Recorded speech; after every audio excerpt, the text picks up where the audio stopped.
गुरुर्ब्रह्मा गुरुर्विष्णु गुरुर्देव महेश्वर सद्गुरु साक्षात् परब्रह्म तस्मै श्री सद्गुरुवे नमः। जय जय गुरुदेव। चैत्र मास शुक्ल पक्ष की कामदा एकादशी वृत्त कथा। पापों को नाश करने वाली और पुण्यों को बढ़ाने वाली ये वृत्त कथा। एक दिन महाराज युधिष्ठिर भगवान वासुदेव से बोले, हे वासुदेव, आपको नमस्कार है। आप मुझसे एक बात बताइए कि चैत्र शुक्ल पक्ष में तो एकादशी आती है, उनका नाम क्या है? यह सुनकर भगवान वासुदेव श्री कृष्ण बोले, हे राजन, इस एकादशी के बारे में बताते से पहले मैं एक प्राचीन कथा सुनाता हूँ। इस प्राचीन कथा को एकाग्र मन से सुनो। सोमवंशी महाराज दिलीप ने महर्षि वशिष्ठ जी को प्रश्न किया। महाराज दिलीप बोले, हे भगवान, चैत्र शुक्ल पक्ष में किस नाम की एकादशी होती है? इस पर महर्षि वशिष्ठ ऋषि बोले, हे नृपश्रेष्ठ, हे राजन, आपने उत्तम प्रश्न किया है। चैत्र के शुक्ल पक्ष में जो एकादशी आती है उसे कामदा नाम की एकादशी कहते हैं। वह पवित्र एकादशी पापरूपी ईंधन को भस्म करने के लिए दावनाल की तरह होती है। हे राजन, पापों का नाश करने वाली और पुण्य को बढ़ाने वाली इस एकादशी की कथा मैं तुम्हें सुनाता हूँ।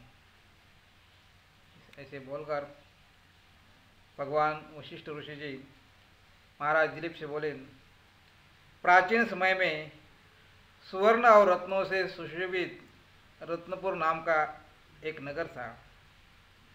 इस नगरी में मदोन्मत्त पुंडरीक नाम का एक राजा राज्य करता था। पुंडरीक आदि नाग ये नगरी में निवास करते थे। इस नगरी में गंधर्व, किन्नर और अप्सरा राजा पुंडरीक के सेवन में करते थे। इसी नगरी में ललिता नाम की एक सुंदर अप्सरा थी और ललित नाम का एक सुंदर ऐसा गंधर्व था। वे दोनों यानी ललित एंड ललिता, ये दोनों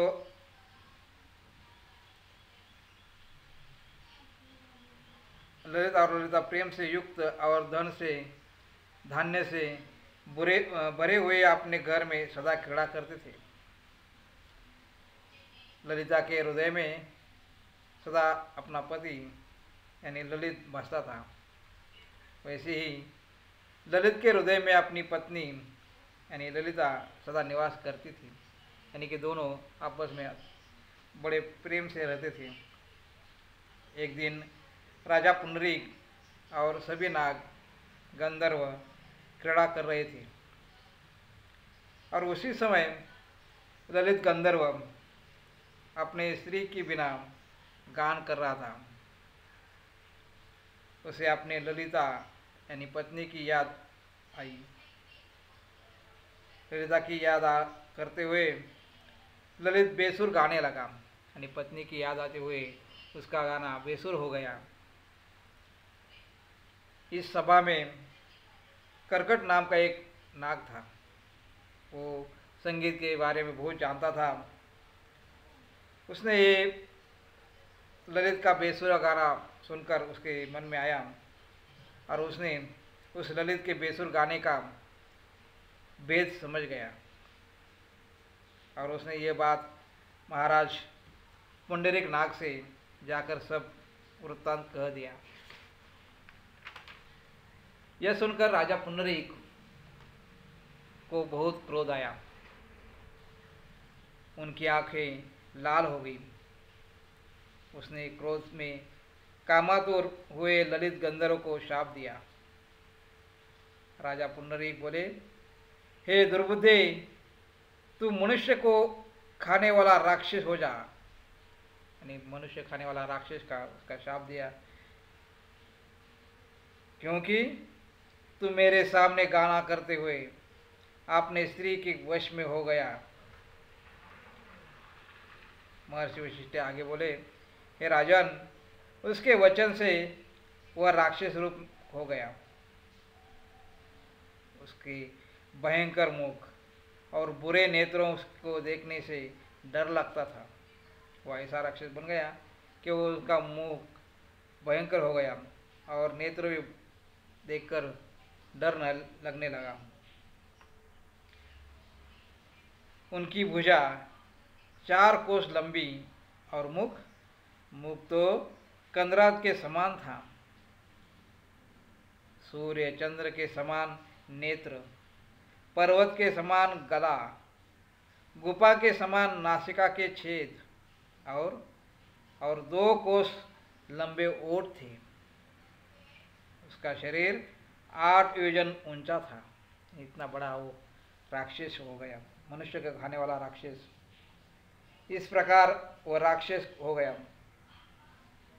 ये सुनकर उनकी पत्नी अप्सरा ललिता अपने पति को यह भयंकर आकृति को देखकर दुखी होकर चिंता करने लगी और कहने लगी, मेरे पति शाप से पीड़ित है, मैं क्या करूं, कहाँ जाऊं। ये चिंता से उसकी शांति नहीं मिलती थी।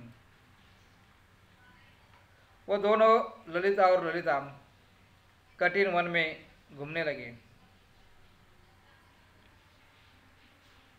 ललिता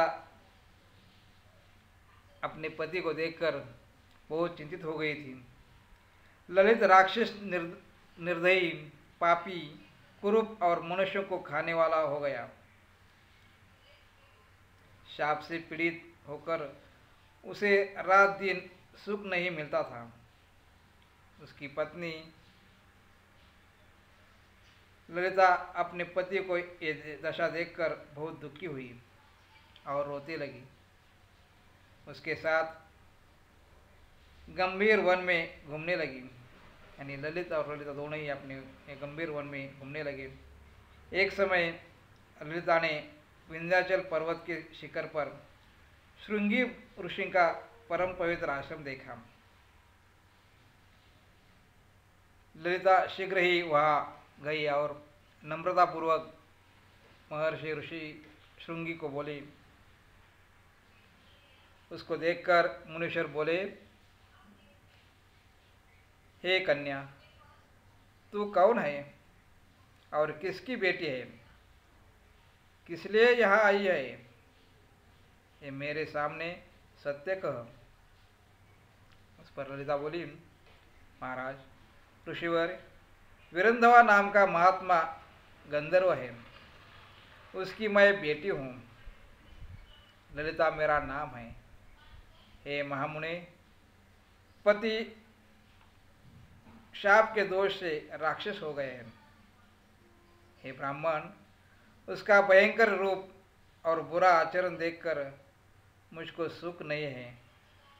हे प्रभु, आप मुझे उसका प्रायश्चित्त बतलाइए, जिससे वह राक्षस योनि से छूट जाए।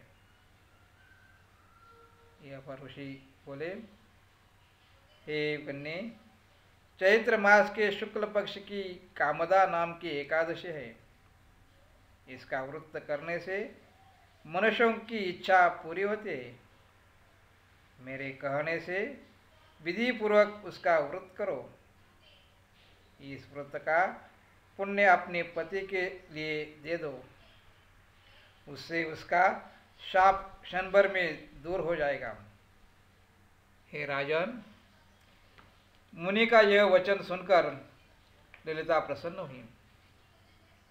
एकादशी का व्रत करके द्वादशी के दिन ब्राह्मण के समीप वासुदेव भगवान के सम्मुख बैठकर ललिता अपने पति के उद्धार के लिए बोली, मैंने जो कामदा एकादशी का व्रत किया है उसके पुण्य के प्रभाव से इसकी यानी मेरे पति की पिशाच योनि दूर हो जाए।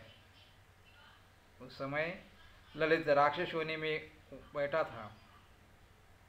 ललिता के इस वाक्य से उसी समय उसके पाप दूर हो गए, वह दिव्य देहधारी गंधर्व हो गया और उसकी राक्षस योनि से दूर हो गई। हे नृपश्रेष्ठ, ये जानकर इसका व्रत अच्छी तरह से करना चाहिए। लोगों के हित के लिए मैंने तुमसे कहा है। ब्रह्म हत्या आदि पाप और पिशाच योनि के को नष्ट करने वाली इससे बढ़कर और कोई तिथि नहीं है। इसलिए ये कामदा एकादशी का व्रत करने से ये फल मिलता है। जय जय गुरुदेव पांडुरंग हरि वासुदेव हरि।